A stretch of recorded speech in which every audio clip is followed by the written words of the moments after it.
झाला एकदाचा स्वयंपाक. आजी सकाळपासून स्वयंपाक करताय, कोणी येणार आहे का? आणि मला पण काय करून देत नाहीत? अगं काल मी रक्षाबंधनला गेली नाही ना माझ्या भावाला राखी बांधायला, तर तो आज येणारच. मी का नाही आली म्हणून. अजून त्याला माझ्याच हातच्या पोळ्या खायला आवडतात. तुम्हाला कसं माहित तुमचा भाऊ येणार आहे म्हणून? तुमचा तो फोन पण खराब आहे ना. अगं आम्ही लहानाचे मोठे झालो सोबतच. मी त्याला चांगले वागते. आजी पण आता कोणाकडे इतका टाइम आहे? सगळेजण आपल्या आपल्या कामात व्यस्त आहेत. आणि तसं पण रक्षाबंधन आता सहसा कोण करतंय?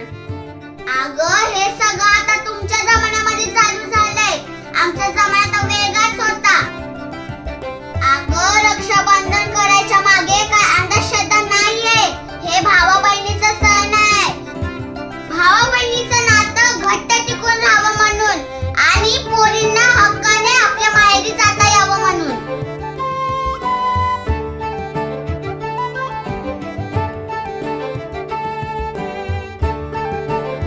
अगदी बरोबर बोललात आजी. आज मला खरं रक्षाबंधन साजरं करायचं कारण कळालं.